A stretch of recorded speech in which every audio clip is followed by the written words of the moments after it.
Bueno, muchísimas gracias por conectarse a este curso gratuito de la Escuela Digital de Teología.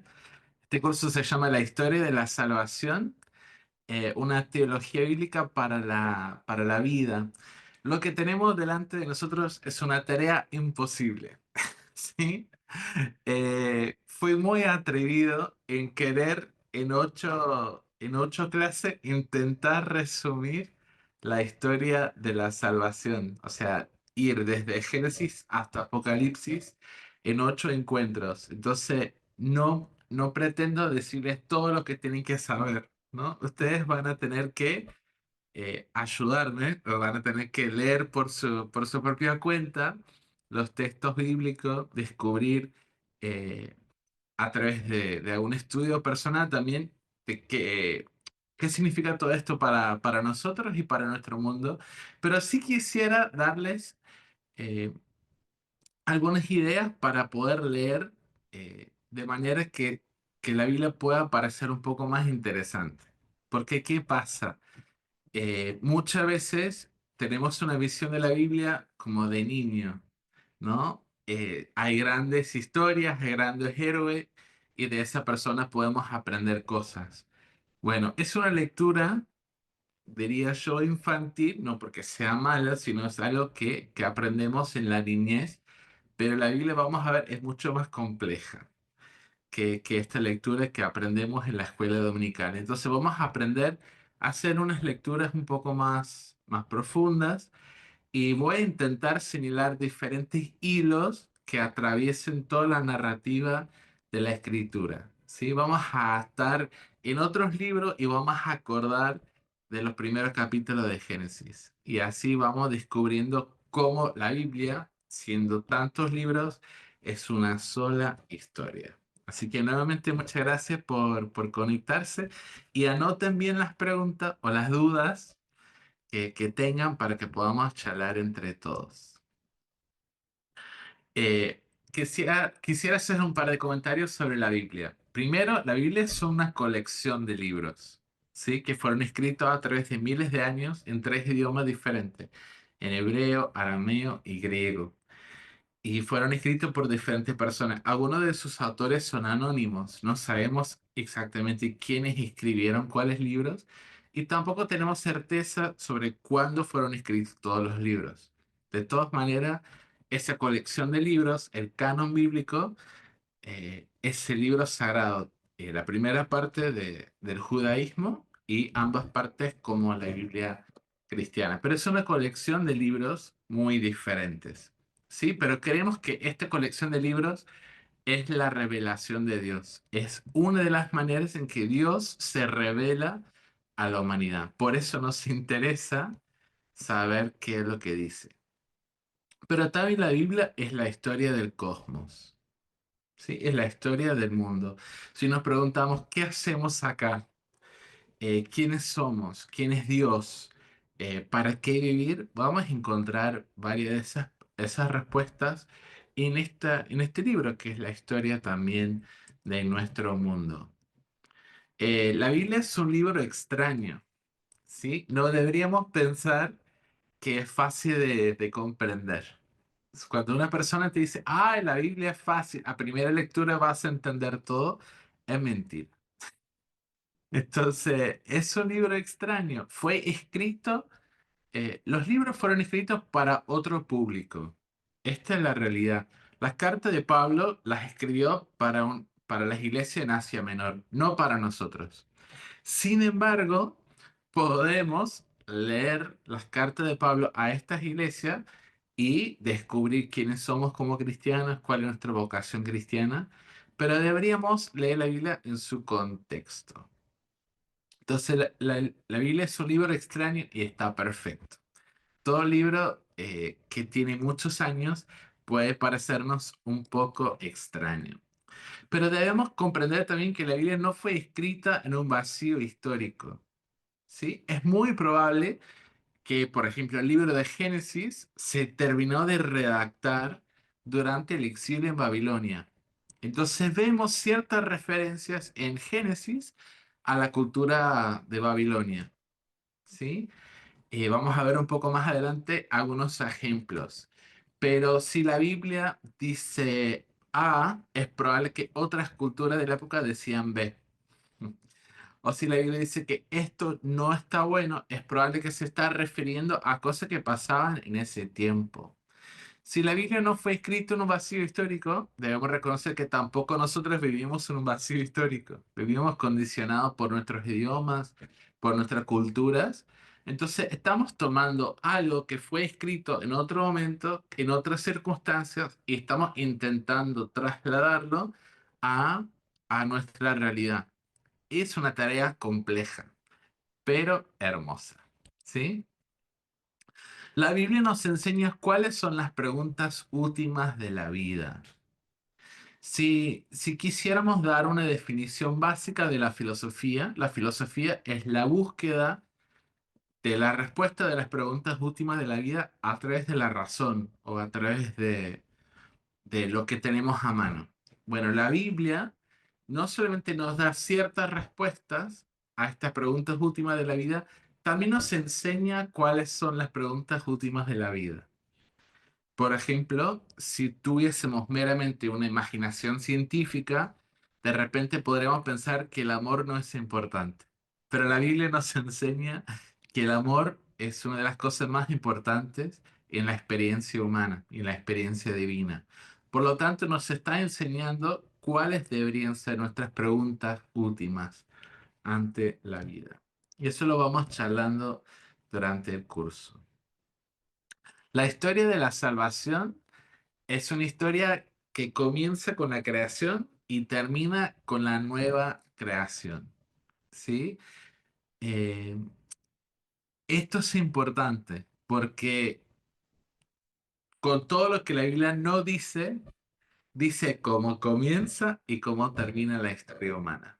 Entonces, a pesar de que no conteste todas las preguntas que le hagamos, ¿no? A veces escuchamos, vos podés preguntarle a la Biblia cualquier cosa y te va a responder. No es así. La Biblia no responde todas nuestras preguntas, no responde todas nuestras dudas y está perfecto. Pero sí dice cómo comienza la experiencia humana en la tierra y cómo termina. Comienza con la creación y termina con la nueva creación. Bueno, vamos a entrar un poco en materia.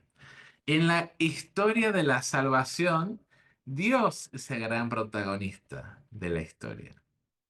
La Biblia es un libro sobre Dios. Es la revelación de Dios, pero es la historia de quién es Dios y cómo interactúa con nosotros. Él es el gran protagonista de la historia. Ahora, ¿cuál Dios?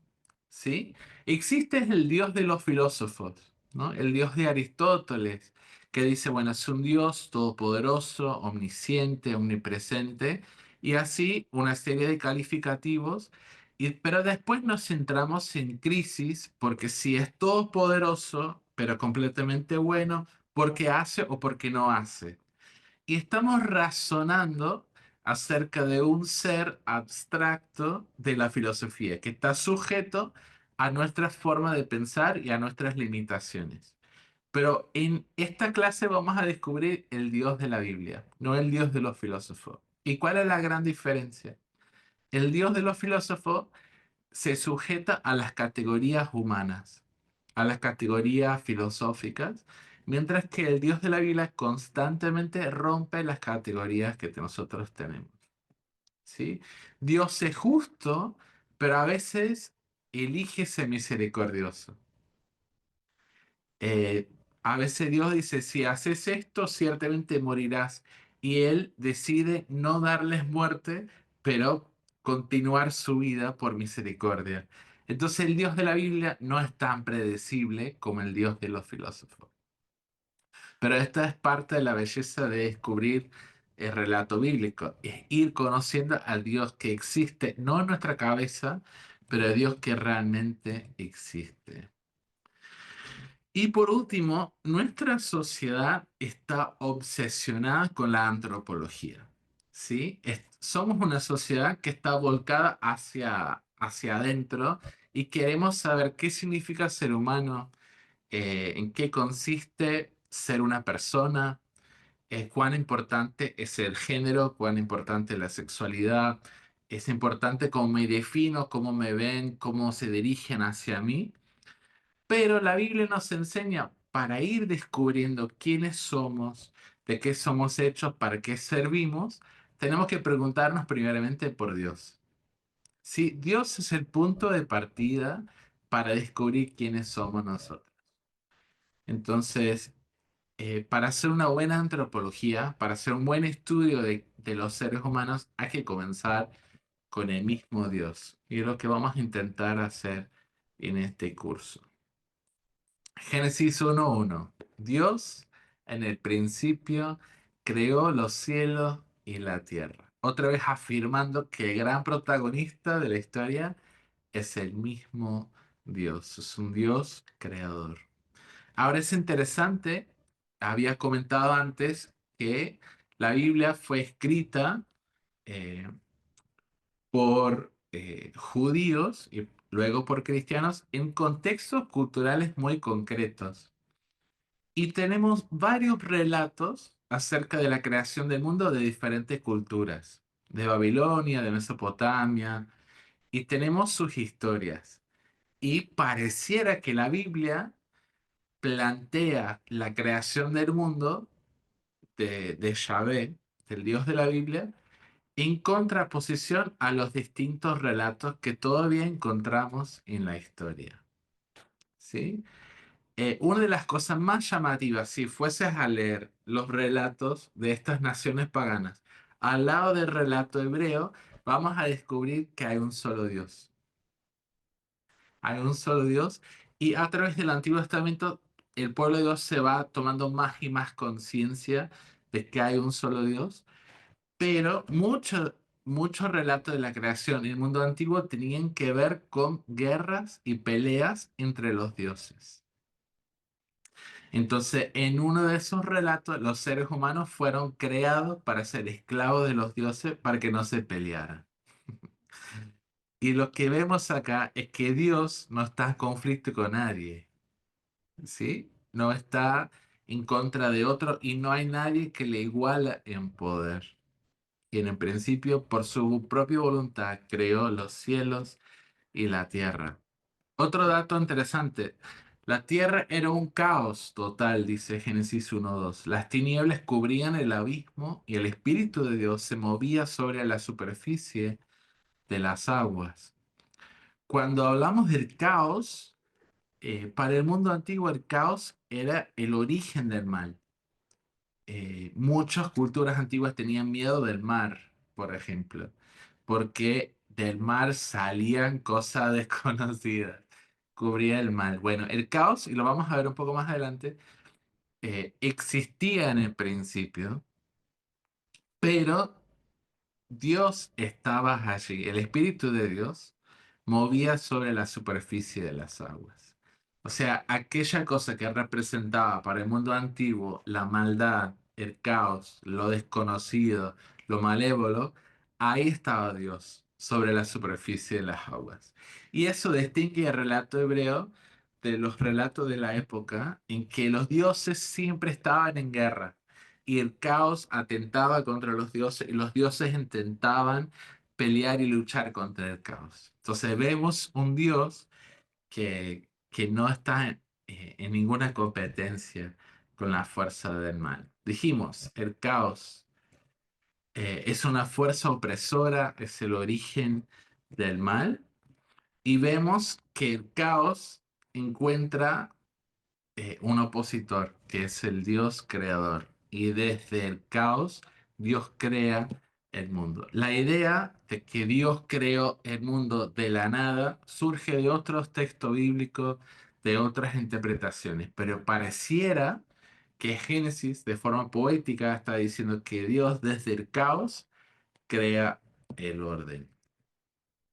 Y aquí vemos un punto importante para conocer a Dios, que es la hospitalidad de Dios. La hospitalidad de Dios. Eh, Dios creó el mundo para quién o para quiénes.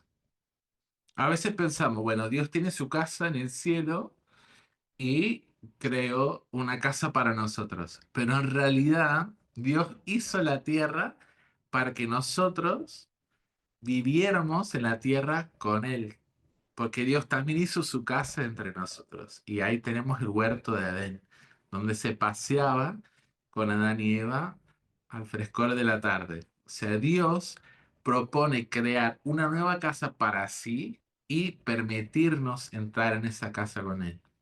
Podríamos pensar en la creación del mundo como la construcción de un templo. ¿Sí? Muchos de los relatos antiguos de la creación tienen que ver con la construcción del cosmos como un templo. Y en esto no difieren las escrituras hebreas. ¿Sí? En los 6 días está la construcción del mundo y en el séptimo día se coloca el ídolo según las tradiciones antiguas. Y Dios ocupa su lugar, descansa, ¿sí? Toma su posición en el mundo para que podamos estar en plena comunión con Él. Entonces, ¿qué es lo que vemos en la creación? Orden, bienestar y la bondad de la creación. 7 veces Dios dice, eh, está bueno, está bueno lo que hice, está bueno, está hermoso, ¿no? Porque Dios está buscando orden, bienestar y la bondad de la creación es por cómo un padre o una madre también procura que su casa esté en condiciones para poder criar a sus hijos. De la misma manera, Dios quiere que en el mundo sea fácil hallarle a Él, encontrarlo y estar en comunión con Él.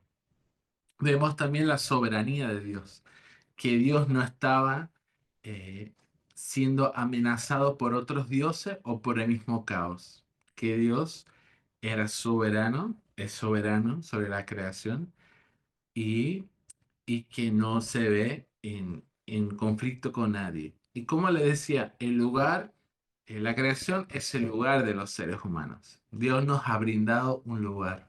Hay un antiguo himno cristiano, no tan antiguo, del siglo pasado, que dice, el mundo no es mi hogar. Bueno, es el único hogar que tenemos. Y, y la Biblia, si leen con cuidado, nunca dice que vamos a ir al cielo a encontrar un hogar celestial, ¿sí?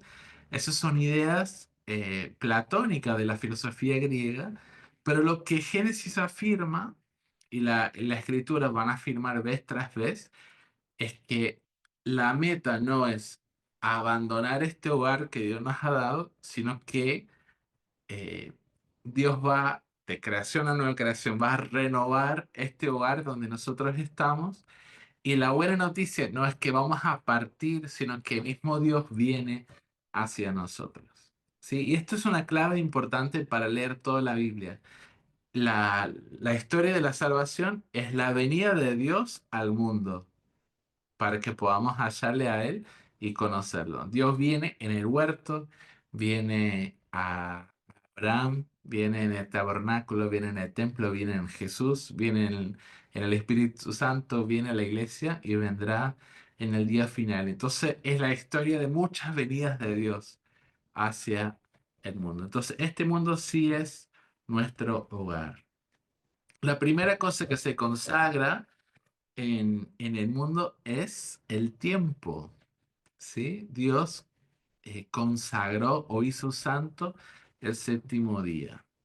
Entonces, Dios quiere ocupar el mismo espacio y el mismo tiempo que nosotros. Vemos la creación de la mujer. Dios afirma de esta manera su propósito para la creación.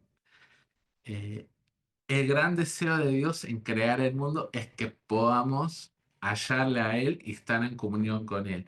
Y parte de estar en comunión con Dios es estar en comunión con otros, es compartir la vida, pero no con alguien igual a nosotros, sino con alguien diferente a nosotros.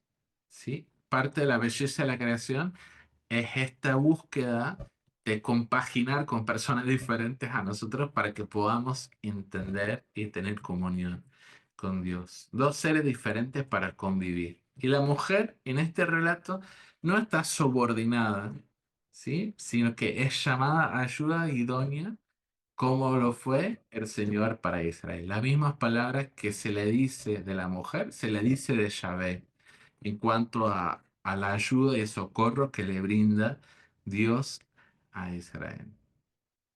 Entonces, eso es muy importante. El pecado original, ¿cuál fue el primer pecado? Negar que somos hechos a la imagen y semejanza de Dios. ¿Sí?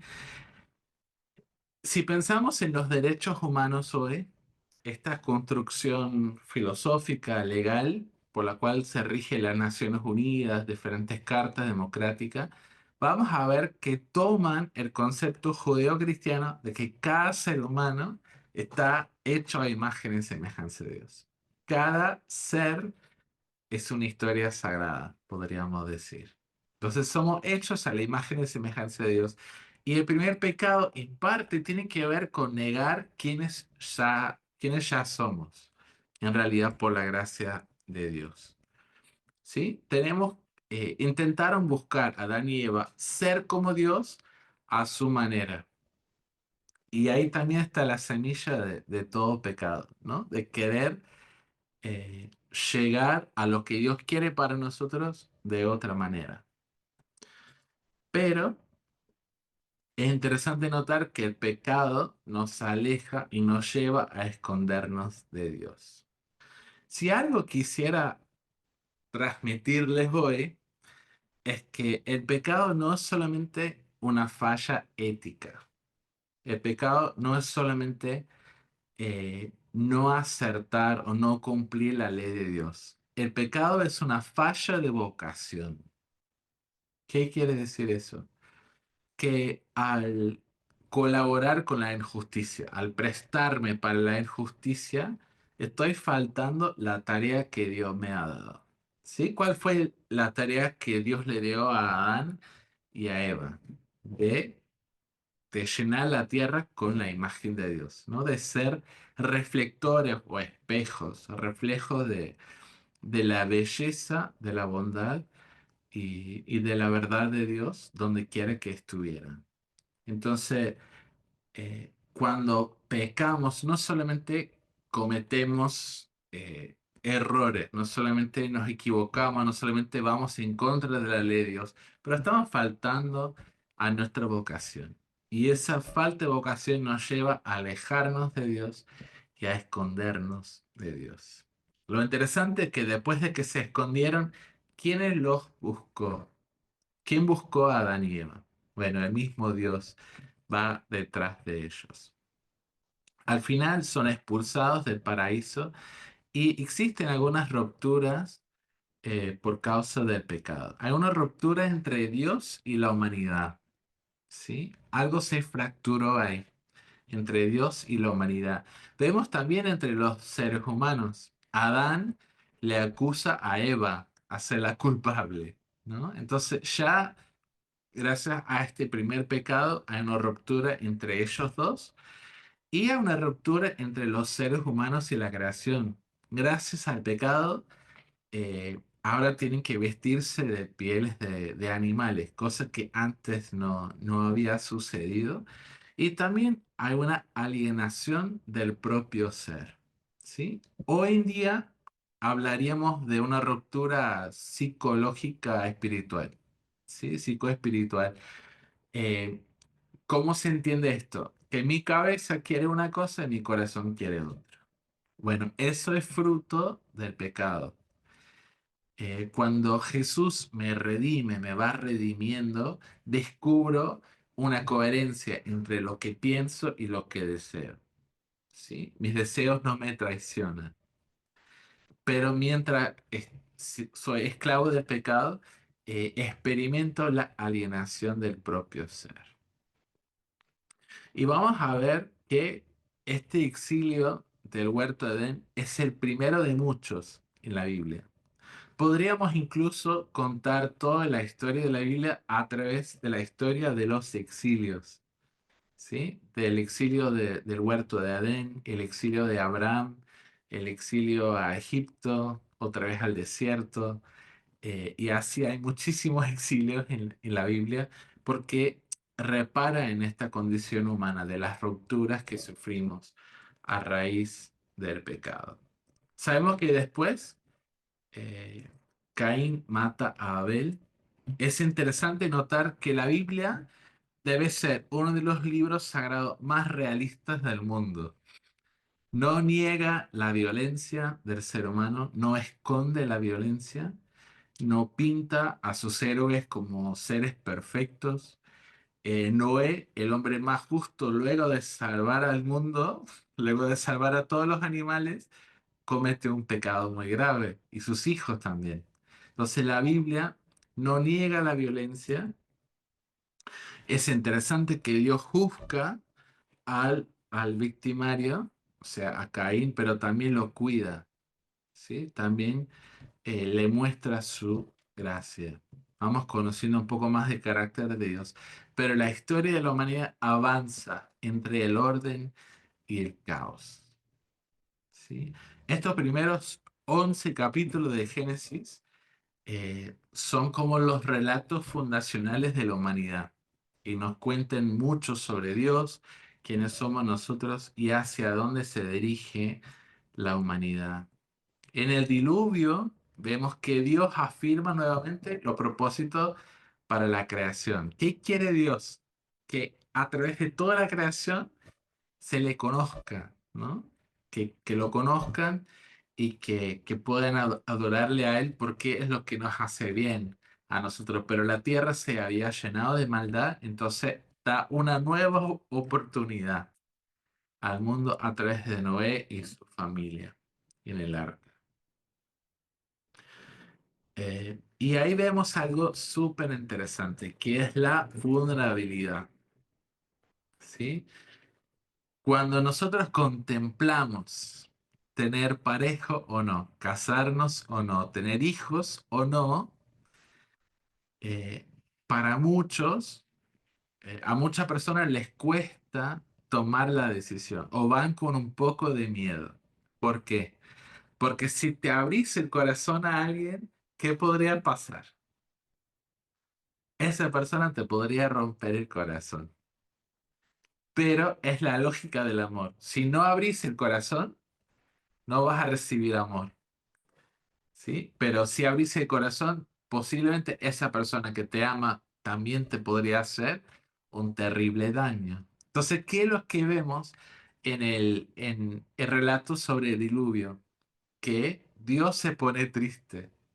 Dice el texto de forma literaria que Dios se arrepintió de haber hecho a los seres humanos. ¿Sí? ¿Qué es lo que vemos ahí? No una cuestión tan moralizante, pero vemos la vulnerabilidad de Dios. Que Dios sabía el precio de crearnos y que la vulnerabilidad que había mostrado le estaba pasando factura. ¿Sí? Pero para mí habla del gran deseo de Dios de conocernos, ¿no? Y de que nosotros lo conociéramos a Él. Vemos luego la Torre de Babel, ¿no? Como les había dicho, es probable que este relato haya sido terminado en Babilonia, terminado de redactar, ¿no? Porque son ideas y son historias muy antiguas, pero es probable que esta historia sea una burla al pueblo de Babilonia, ¿sí? A su poder imperial, a su locura, a la construcción de sus sigurat, que son las pirámides de los babilónicos. Pero también vemos que es un reflejo del orgullo humano, ¿sí? Los sigurat eran ascensores divinos. Entonces, vos hacías una especie de ascensor, de plataforma, para que tu Dios pudiera bajar y subir desde el cielo, pero también para que pudieras tener la llave al ascensor. ¿Sí? Si yo tengo el ascensor en mi capital que yo controlo y tengo mi ejército controlando todo, controlo quién tiene acceso a Dios y quién no. Y por lo tanto controlo un poco a Dios. Entonces, vemos aquí un orgullo, una arrogancia humana bastante terrible, pero el mismo relato se burla del orgullo humano, ¿sí? Porque ¿qué dice? Dios supo lo que estaba pasando y bajó para ver antes de que habían terminado la torre. O sea, en otras palabras, a Dios no le hizo falta la torre para bajar y subir. Dios ya pudo descender cuando Él quisiera. Y aquí vemos que si bien Dios trasciende nuestra realidad, también está cerca. La trascendencia y la inmanencia. Dios también está cerca. Nosotros nos equivocamos cuando creemos que el mundo es una casa de dos pisos. Nosotros estamos en planta baja y Dios en el primer piso. Y cada vez que irrumpe en nuestra realidad, irrumpe como un intruso. Es una idea de la iluminación, del racionalismo europeo y está muy equivocado. No compagina con la cosmovisión bíblica. Dios vive en este mundo con nosotros porque así lo quiso y está siempre cerca de nosotros. Y la Torre de Babel nos recuerda eso. Luego vemos el llamado de Dios a Abraham en Génesis capítulo 12. Dios llama a Abraham a autoexiliarse de su tierra, a emprender una aventura en fe. ¿Sí? ¿Y cuál sería la promesa de Dios a Abraham? Que iba a bendecir a todas las naciones de la tierra a través de su descendencia. Bueno, esto es apenas el comienzo de esta gran historia de la fe. Como les dije, la historia de la salvación es una historia de creación a nueva creación. Y apenas estamos en los primeros 12 capítulos de la Biblia, pero quería hacer algunas reflexiones antes de abrir para que puedan hacer preguntas o expresar sus dudas. La Biblia no es esencialmente un texto moralizante. ¿Qué quiero decir con esto? ¿A Dios le importa la ética? Claro que sí. Dios es santo, por supuesto. Dios quiere que su pueblo sea santo, por supuesto.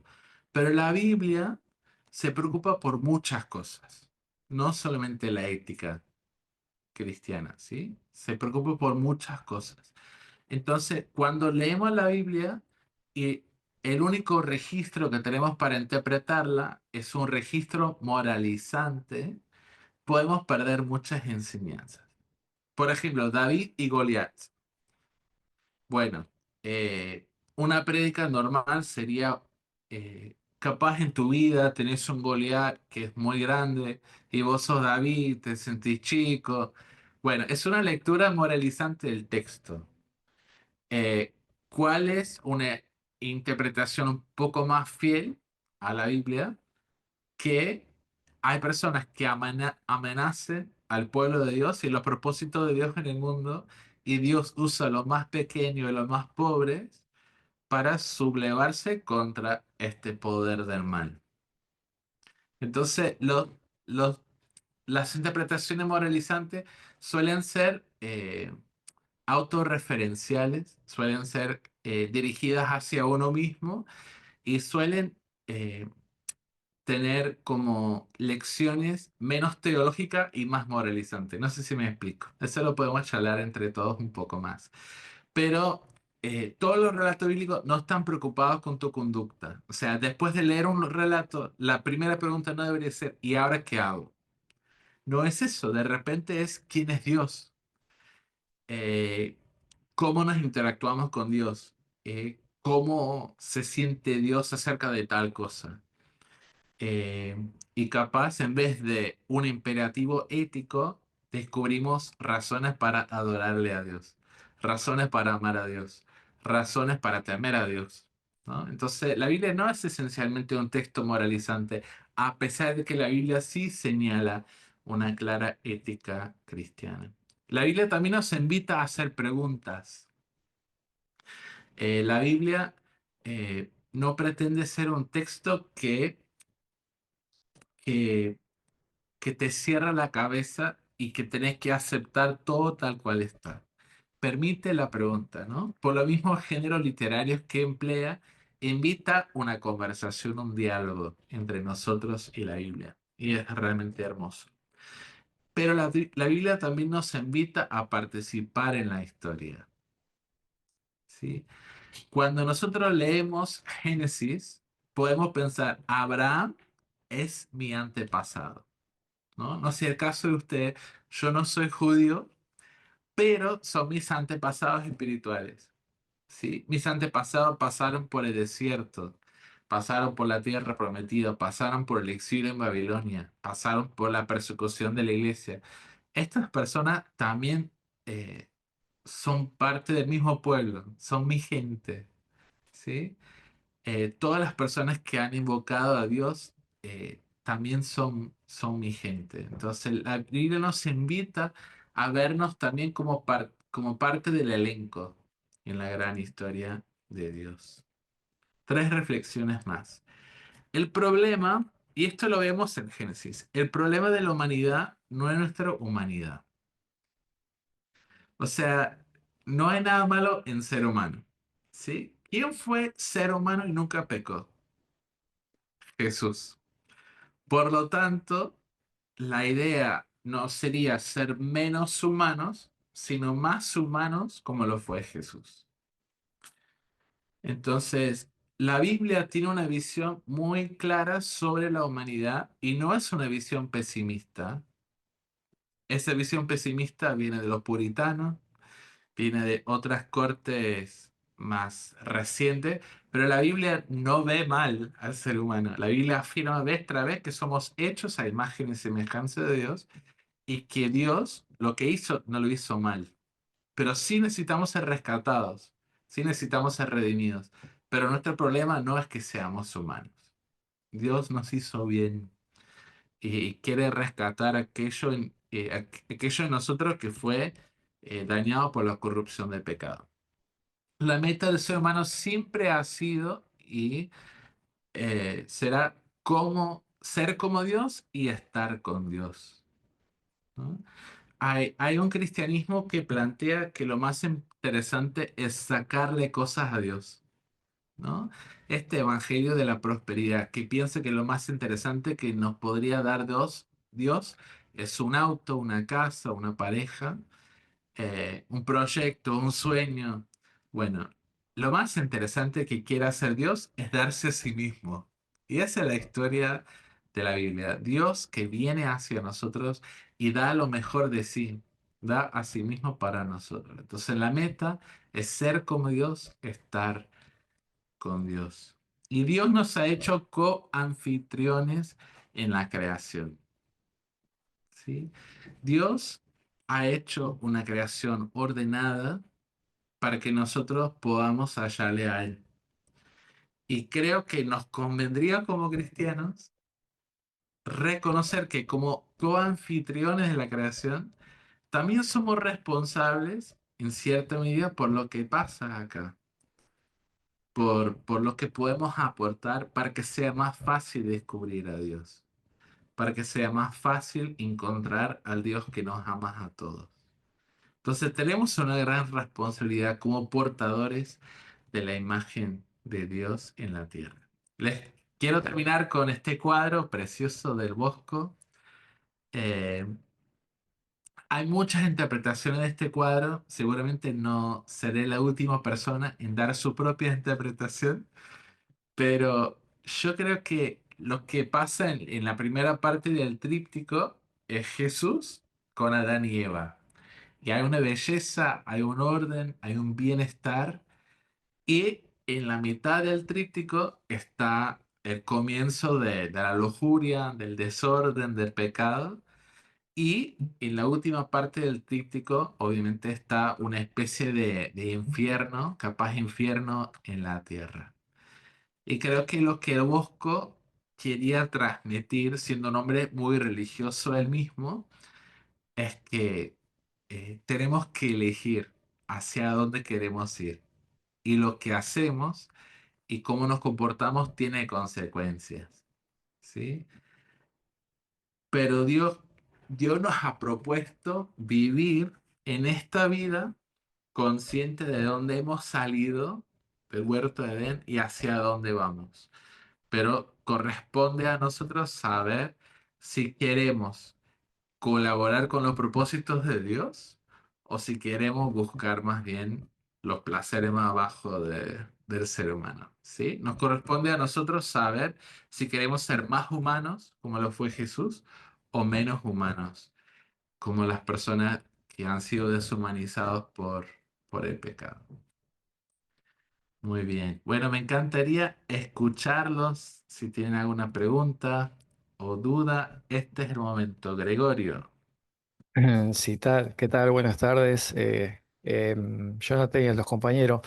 Dos preguntitas. Primero, como todo estudiante, quisiera saber si tengo la posibilidad de tener algún power de lo que expusiste. Y la otra, en el minuto 20 vos hablaste de esto de que Dios tiene como objetivo reconciliar toda su creación y nada que ver con esta visión platónica, ¿no es cierto? Hasta ahí estamos perfectos. Yo quisiera saber cuál es tu postura en este intento de aprender, ¿no es cierto? De cómo es el paralelo entre esta reconciliación con la creación y esta parte, yo, de mi punto de vista apocalíptica, que tiene que ver con el rapto. ¿Cómo lo podríamos explicar para que se entienda? Yo por un sentido lo puedo entender como un texto apocalíptico y todo lo que incluye toda esa parte. Yo sé que es extenso el tema, pero me interesa que vos me puedas dar esa bajada como para hacer estos parece que son puntos contrarios entre reconciliación con la creación y la parte del rapto. Parece que es de otra manera. No sé si me entendés. Sí, buena pregunta, muchas gracias. Voy a compartir todas las presentaciones con ustedes. Luego les mando un link por correo para que puedan descargar el material. Voy a hacer un material adicional también para que puedan acceder a todas las fuentes y demás.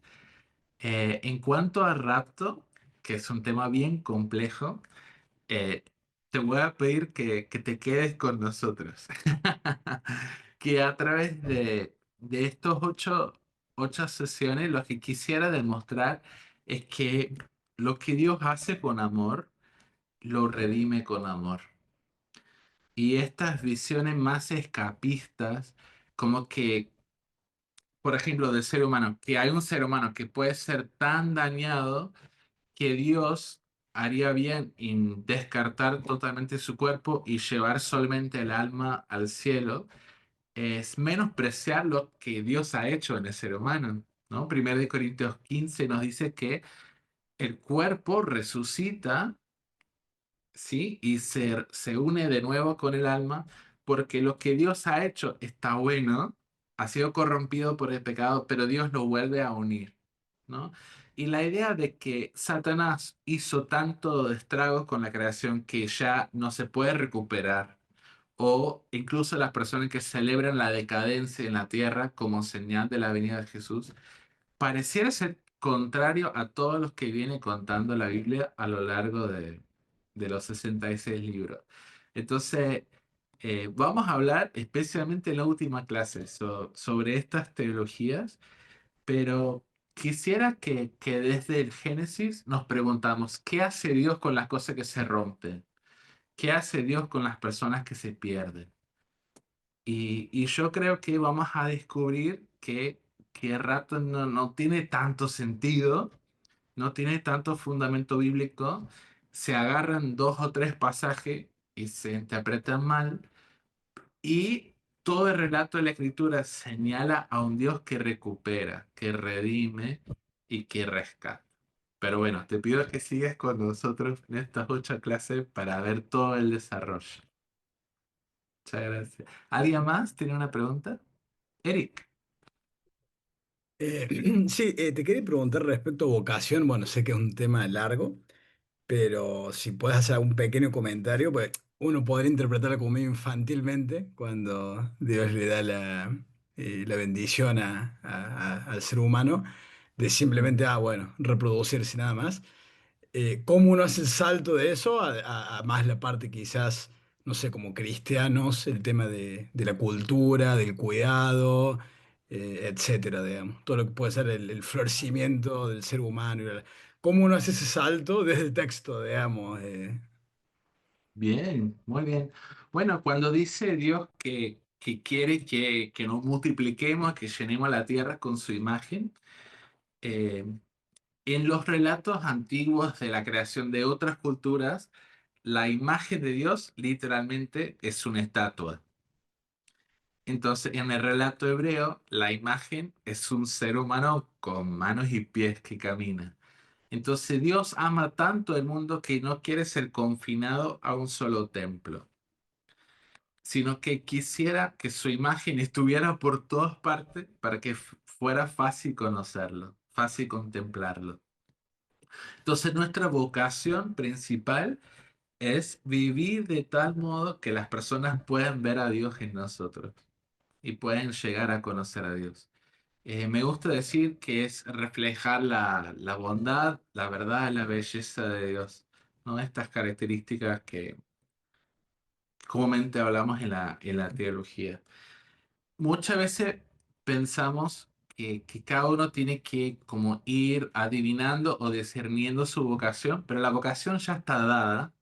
Lo que no está dada es la manera particular que la pueda hacer cada persona.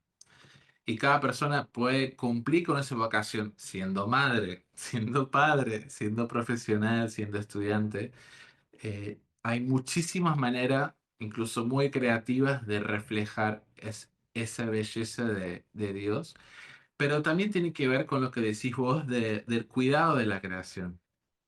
¿Sí? Si yo predico a un Dios que redime, que rescata, si yo no levanto la basura de la plaza, no pareciera que amo tanto al mundo como Dios, ¿no? Cuando dice la Biblia, Dios ama al mundo, es casi una imperativa a que yo también ame al mundo, ¿no? Entonces, parte de la vocación es reflejar la naturaleza de Dios, el carácter de Dios, de muchas maneras, divertidas y creativas incluso.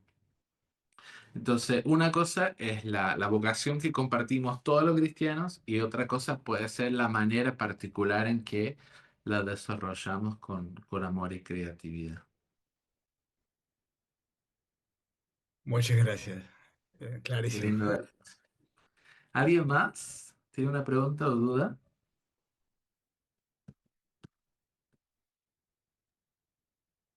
Sí, Hermano, Daniel. perdón, ahí dejé una pregunta en el chat. Sí, Perdona, ahí lo que la pasa es vi. que estoy en un sitio público y no puedo hablar muy duro. Muy bien. Bueno, la pregunta es, ¿puedes explicar nuevamente, porfa, el término trascendencia versus inmanencia? Muy bien. Eh, no como Israel no pudo contener a Dios en el templo, ¿no? Tampoco Dios está contenido por nuestro mundo, ¿sí? Dios supera los límites del tiempo, del espacio, supera los límites de la razón humana. Entonces Dios trasciende, Dios supera, Dios es mucho más grande, pero a la vez Dios está cercano a nosotros y el mayor ejemplo de la inmanencia de Dios es Jesús, Emmanuel, Dios con nosotros. Entonces, en el Génesis comienza hablando de un Dios que crea el universo y de a poco vas interactuando con individuos, después con una familia y con familias muy desordenadas. Y va charlando y va ayudando y va acompañando, va alimentando. Entonces, a la par de que Dios puede mandar 10 plagas a Egipto, también puede hacer que agua dulce salga de una roca para dar de beber a su pueblo. Entonces, es tener esta idea que Dios es fuego consumidor, es un Dios que está en el monte y donde hay rayos y truenos y todo lo demás. Es un Dios que supera, pero también es Padre nuestro que está en los cielos. Entonces, eh, esa tensión nos ayuda a conocer a Dios, a temerle, a amarle, a respetarle, a buscarlo. Es una tensión importante en las escrituras. Muy buena pregunta. ¿Alguien más? No, gracias a vos. Saludos, hermano. Bueno, me vine conectando ya cuando usted estaba comentando el tema de la ONU. Creo que como que se había adoptado la postura bíblica en cuanto a ese tema del ser humano, ¿no? Ujú. Entonces, para que de repente me explicara un poco mejor, porque ahorita hay muchas O sea, la ONU no está como muy bien vista a nivel mundial y por mucha permisibilidad que ha tenido para con muchos crímenes de lesa humanidad y tantas cosas. Entonces, en ese sentido, pues sí quería saber, pues, si lo que usted comentó era una postura al inicio cuando fue creada y ya pues eso se desvirtuó o aún cree que mantiene la ONU eso. Sí. Eh, no soy experto en política internacional, pero lo que sí quisiera comentar es que en Occidente la herencia cultural que tenemos es gracias en parte al judaísmo y al cristianismo. Y la definición del ser humano que solemos adoptar en Occidente refleja una influencia teológica, incluso del libro de Génesis. Eh, las constituciones de diferentes países, las cartas de la ONU, refleja esta idea que cada individuo es sagrado, es valioso, tiene entidad, o sea, tiene un valor existencial, no es una cosa, no es un número más. Ahora, si están cumpliendo con eso, si están siendo coherentes con eso, am, no sé, para los propósitos de este curso no sé. Lo que sí sé es que eh, el relato bíblico ha tenido una gran influencia en la cultura occidental. Y, y sería interesante, como desde la parte teológica, profundizar más en eso y preguntarnos qué significa que mi enemigo político también está hecho a la imagen y semejanza de Dios. ¿Qué significa que el inmigrante que estorba, que molesta, también está hecho a la imagen y semejanza de Dios? Esa es la tarea teológica que corresponde a lo cristiano. Así que es un tema amplio, Ronnie, pero gracias. Una pregunta, dice Luis. No puedo hablar por el momento. Tal vez no entendí cuando se afirma que Génesis presenta una creación desde el caos y no creación ex nihilo. ¿Cómo entiende usted entonces la relación entre Dios y el caos? ¿Es algo coeterno, independiente de Dios o forma parte de lo creado y subordinado a su palabra? Buena pregunta. No soy experto en el tema. Hay otros pasajes bíblicos que dan a entender que crea desde la nada. Entiendo como todo el desarrollo de la interpretación en cuanto a ese tema, eh, capaz desde Génesis 1 y 2 no tenemos suficiente información para hacer toda una teología del caos. ¿Sí? Lo que yo quise enfatizar es lo parecido que pueden ser los relatos babilónicos, por ejemplo, y el relato hebreo, y las diferencias que marca cuestiones teológicas más que cuestiones ontológicas. Entonces, lo que quisiera demostrar en este curso, para no entrar en términos hebreos y demás, es que Dios supera el caos, ¿sí? Si crea ex nihilo, o sea, desde la nada o no, Dios es soberano y no tiene competencia. Pero es un tema fascinante. Así que después, si podés, mandarme un mensaje con lo que vos pensás, lo que vos estudiaste. Me encantaría ver. Muy bien. ¿Otra pregunta más?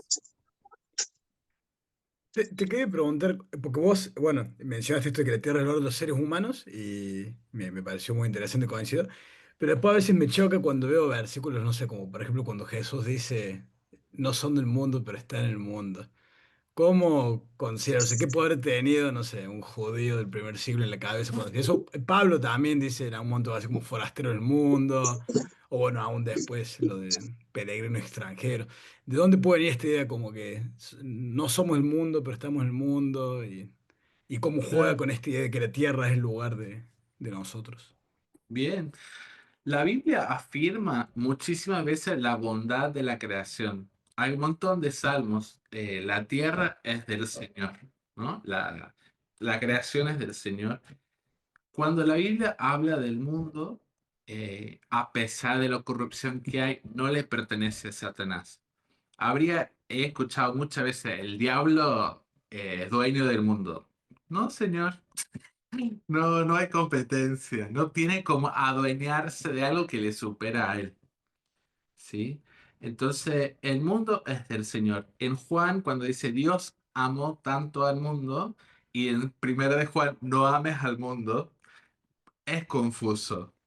Entonces, si bien puede ser la misma palabra, cosmos o cosmon, la idea es que amamos la creación de Dios, pero no amamos lo que nace del mundo aparte de Dios o lejos de Dios. Entonces, faltan como preposiciones para entender. No somos de este mundo. Bueno, es que no provenimos de este mundo porque provenimos de Dios. Entonces, la tensión capaz no es tan platónica, sino como que sí nos identificamos lejos de los propósitos de Dios. O si de alguna forma buscamos vivir al margen de Dios o al margen de lo que Dios está haciendo en el mundo. Entonces, ¿cuál es el problema? Que hemos leído esos pasajes sin prestar tanta atención a lo que están diciendo, ¿no? Y decimos, no, el mundo es malo, y llegamos a celebrar la decadencia en el mundo. Hubo otra guerra, hay amenaza nuclear. Bueno, Jesús viene pronto y nos alegramos todos. No, no es la respuesta que deberíamos dar en ese momento. Más adelante, en la próxima clase, especialmente en la clase 7 y 8, vamos a hablar un poco más de esa relación mundo, primero de Juan, Juan 3. Pero es fascinante tratar de despegarnos un poco de estas filosofías griegas que dicen que el mundo está tan mal, que no sirve para nada, que a Dios le vendría bien destruir todo para salvar nuestras almas. Sí, pero no es la cosmovisión de la Biblia. Muy buena pregunta. ¿Alguien más quiere preguntar algo? Yo nomás quisiera, pues digo, hacer una pregunta en torno a este concepto de creación en el cual Dios no tiene competencia o Dios no tiene como rival. eh, y sin embargo, Dios pues está por encima, ¿no? Ah, de todo. Y bueno, Dios está por encima de todo por no tener ningún rival. Sin embargo, hay otros pasajes en donde parece quedar estas como, no quiero decir las obras, pero sí, estas como todavía visiones quizás de las que el pueblo de Israel no se había separado. Por ejemplo, el Salmo 74, donde habla también un poco de la creación, pero donde dice que Dios aplasta las cabezas de Leviatán, etcétera, ¿no? Quizás haciendo eco a lo mejor de estos mitos babilónicos, sumerios, ¿no? Eh, esa relación, o quizás todavía se encuentra esa pequeña tensión entre Dios, ¿no? Y esto me trae también a la mente una pregunta en torno a la relación de Dios con la historia, pero que también pienso yo, deberás pensar en un Dios por encima de la historia, ¿no? En el sentido de que Dios no se deja guiar o no se deja llevar por lo que hay en la historia, sino que siempre está por encima de la historia, ¿no? Entonces, esta como relación entre un Dios que está en la historia, que forma parte o protagoniza la historia, pero también un Dios que está por encima de la historia, la trasciende y en cierto modo también la transforma, ¿no? Entonces, nada más quisiera como que saber su opinión acerca de esta relación, ¿no? O tensión que puede haber. Sí. Está muy interesante que mucho de aquellas cosas que atentan contra Dios son creación de Dios. Y otra vez habla de la vulnerabilidad de Dios, que Dios permite que hayan personas y cosas que estén en contra de Él y que quieran frustrar sus propósitos. Y Él los podría aplastar cuando quisiera, pero muchas veces no lo hace. Y ahí el gran misterio de por qué Dios no hace lo que quiero que haga, ¿no? Pero es muy cierto lo que decís. Dios, que está por encima de todo, como por definición, se ensucia las manos con nosotros y sufre. Y, y cuando eh, creo que esa es una parte clave del Evangelio. Cuando Pablo dice como que la cruz es locura o necedad, es como, ¿cómo puede ser que el Dios creador del universo se ve tan implicado en la creación que muere en una cruz siendo un hombre inocente y siendo el mismo Dios, mismo Dios? ¿No? ¿Hasta qué punto Dios está dispuesto a meterse en nuestro mundo para poder rescatarnos y para poder estar con nosotros? Entonces, es una reflexión larga y extendida, pero hermosa, y que a mí me dan ganas de como agradecerle, ¿no? Eh, Muchas veces el servicio que brindamos los cristianos a otros es a medias, ¿no? Toma este latito de comida, toma esta cobija, pero creo que la imagen que Dios nos da es un Dios que se involucra a pleno, ¿no? Venía a mi casa, venía a mi mesa, hacemos comunidad juntos, se parte mi familia. Entonces, ese gran desafío de comprender lo suficiente de Dios para desafiarnos a ser como Él en ese sentido. Pero es una de las cosas que más me fascina del relato bíblico, ¿no? De por qué Dios se involucra tanto, o por qué se la juega tanto, por qué apuesta tanto por los seres humanos. No sé si contesté bien tu pregunta. Sí, sí, claro, claro. Muchas gracias. Muy bien.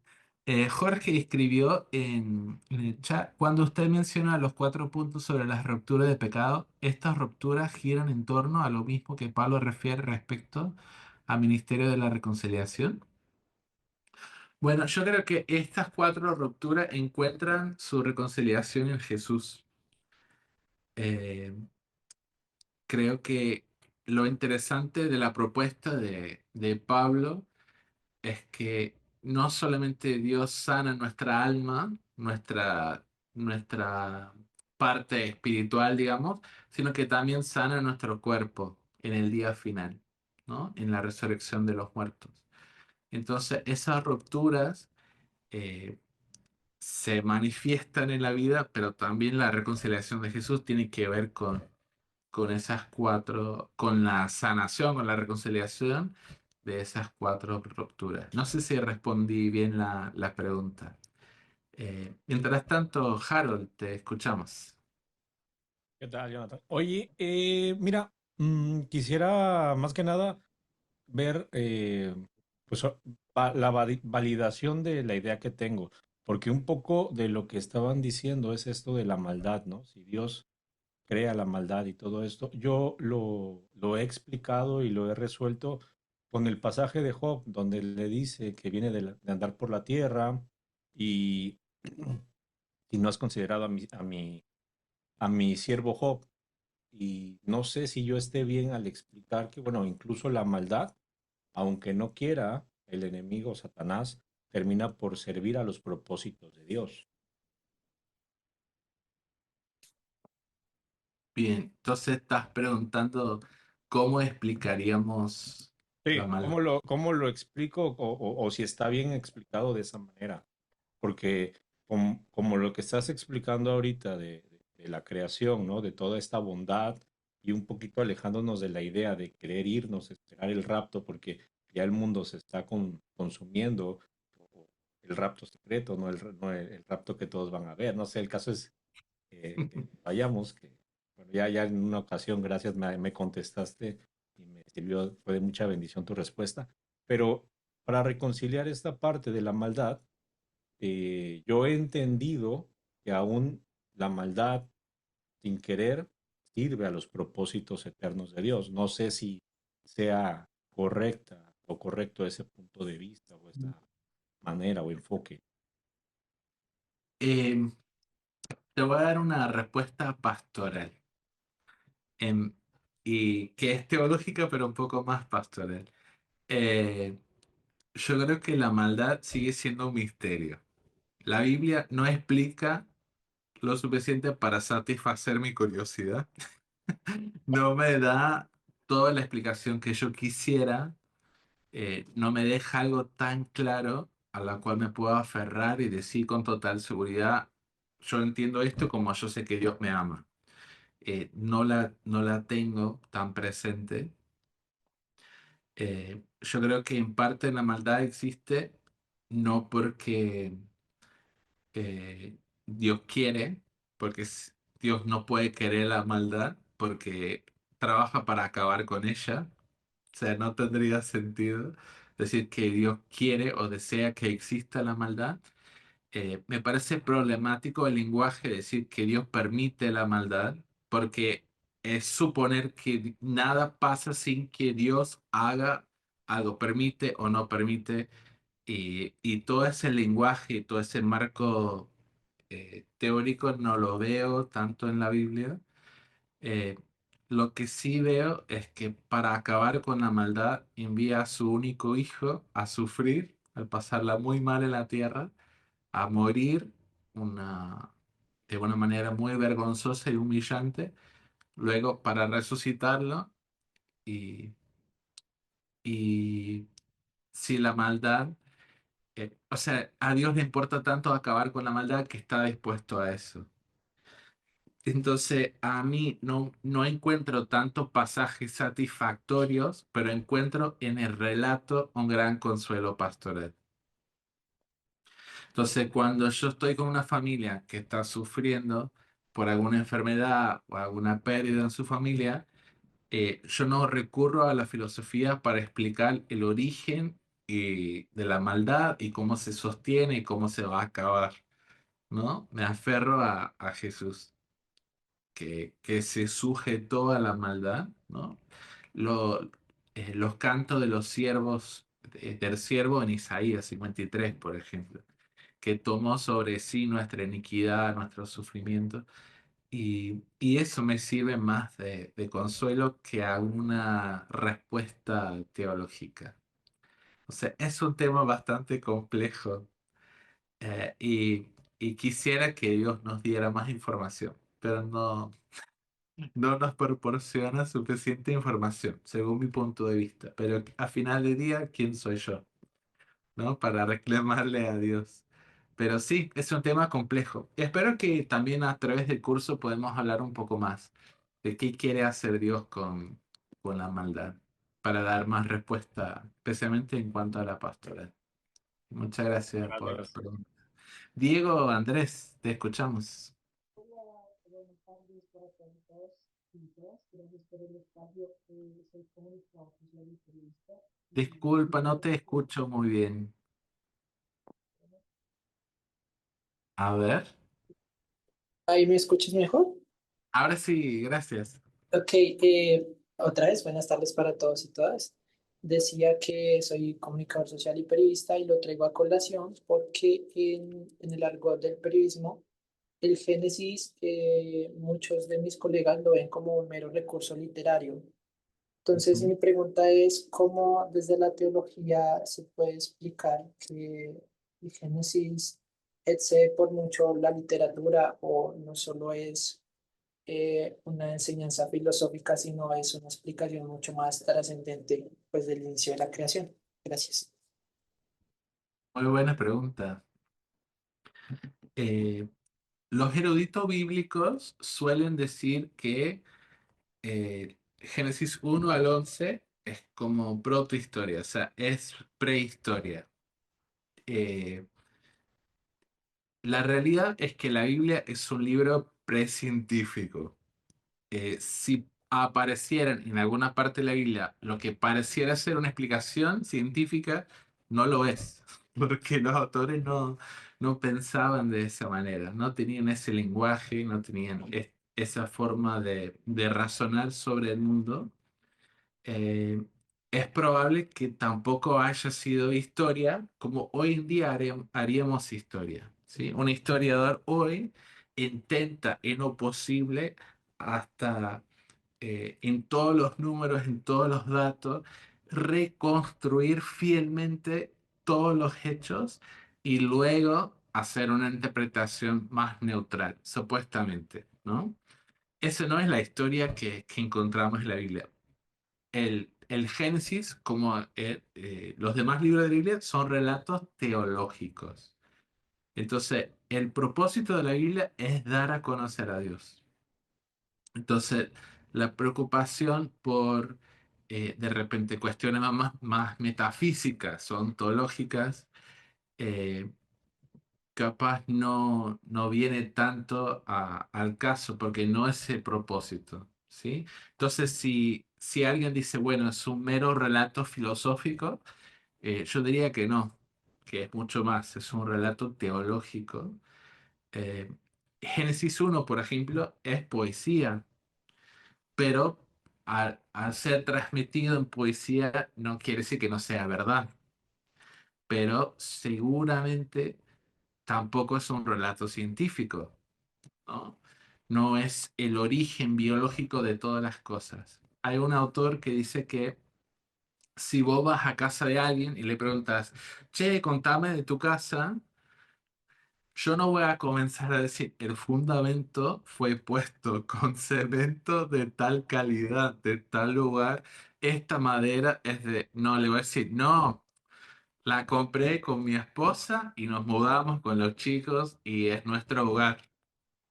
Entonces, si cuando preguntan por los orígenes del mundo, eh, los israelitas, cuando quieran saber quién es Dios, quiénes son ellos, cuál es su lugar en el mundo, Israel, un pueblo chiquito, perseguido casi a lo largo de toda su historia, preguntan quién es Dios, quiénes somos nosotros, cuál es nuestro papel en el mundo, relatar los orígenes biológicos del mundo, de mucho no les sirve.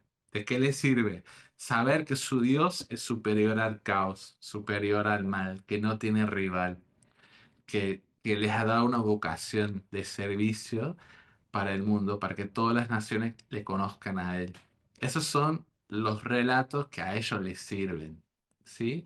Entonces yo creo que más que ser un relato mítico, es un relato teológico que cuenta los orígenes de la humanidad en sentido teológico, ¿sí? Y último detalle, en la literatura teológica hablamos del mito, pero no como algo que es mentira, sino algo que orienta y da sentido a la realidad que vivimos. Entonces, si estás leyendo literatura teológica que habla del mito de la creación, no está diciendo necesariamente que es mentira, está diciendo que es un relato fundacional que da sentido y orienta al ser humano para que vivan según la realidad que plantea el relato. Está muy buena tu pregunta. Muchas gracias, Diego. Linda dice, con el pecado en el jardín de Adén, la serpiente le dice a Eva que será como Dios, pero ya ellos eran como Dios, porque tenían la imagen y semejanza. Tal cual. Vemos también, y lo vamos a ver más adelante, que en eh, Lucas 4 si no me equivoco, las tentaciones de Jesús, ¿qué le dice el diablo?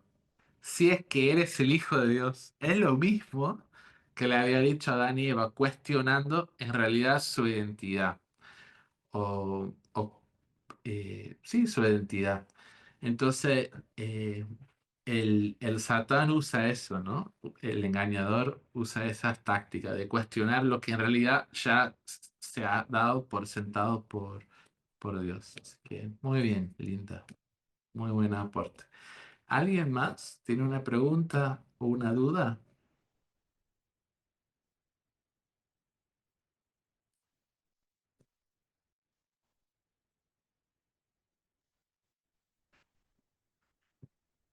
No, no quiero ser plomo con las preguntas, pero te quería preguntar si podías elaborar un poquitito más con lo de la alienación de uno mismo cuando hablas de las rupturas del pecado, que me pareció muy interesante y quería ver si lo podías elaborar un poquito más. Sí, total. Cuando pensamos en la alienación de uno mismo, estamos diciendo que hemos perdido la unidad de nuestro cuerpo y alma, ¿sí? Y ahora nosotros nos encontramos fracturados por el pecado.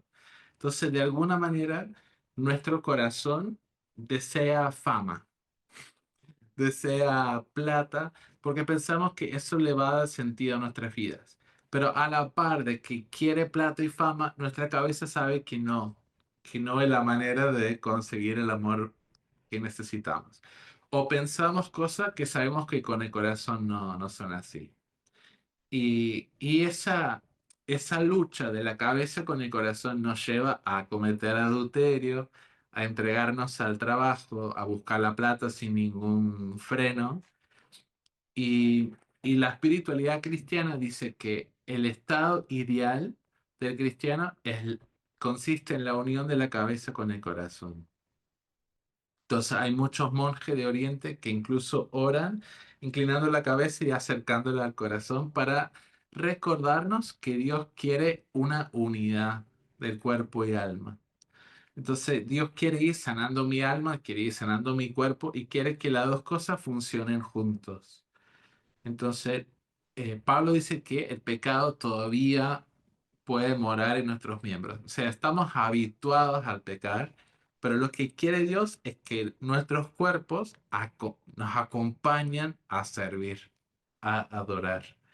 No puedo amar a Dios, o no puedo amar al otro sin cuerpo. No puedo servir a mi hermano sin cuerpo. Pero ¿qué quiere Dios? Que todo funcione como una sola unidad, que haya una coherencia, que haya una conexión y que exista un solo deseo y que ese deseo sea el motor de la vida cristiana. Eh, Creo que muchas veces somos como nuestro peor enemigo. Entonces, Dios quiere redimir incluso eso, ¿sí? Es un poco lo que habla Pablo de la concupiscencia, esos malos deseos que nos ponen en guerra con nosotros mismos. Así que lo que Dios quiere es como eh, sanidad total para el cuerpo y para la cabeza. Muy buena Gracias, pregunta. Joana. Ah, Rodrigo dice, rima con la oposición de la carne al espíritu de la que Pablo escribió, ¿no? Esa lucha es una consecuencia de lo que perdimos. Eh, no sé si entendí de todo bien, pero sí en Romanos 7 y 8 vemos dos escenarios. En Romanos 7 vemos que no hago lo que lo que quiero hacer no lo puedo hacer. Y vemos a Pablo antes de conocer a Jesús. Sí, esa es vivir en la carne, como no lograr la coherencia que uno quiere, no lograr esa vida de libertad. Pero gracias a Jesús, no miserable de mí, ¿quién me librará de este cuerpo de muerte? Bueno, doy gracias a Cristo, al Señor, que me libera de esa lucha. Y después pasamos a Romanos 8 y vemos cómo debería ser la vida del cristiano, que camina conforme al Espíritu, que piensa conforme al Espíritu y demás. Pero sí, esa lucha eh, de carne y espíritu no es necesariamente tan simple como mi cuerpo y mi espíritu, porque hay una confusión muy grande de la traducción de carne y toda la cuestión filosófica griega, pero sí, existe esa lucha en nosotros que Dios quiere cambiar y quiere redimir para que podamos vivir no como Romanos 7 sino como Romanos capítulo 8. Muy bien. ¿Alguna pregunta más antes de ir cerrando?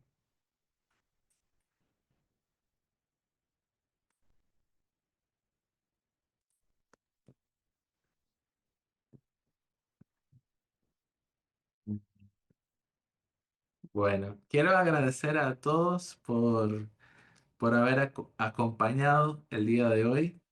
Gracias por las preguntas, por las dudas, por la participación. Si tienen preguntas entre semana, pueden mandar un correo y de repente lo podemos charlar en la siguiente sesión o les puedo responder por ahí.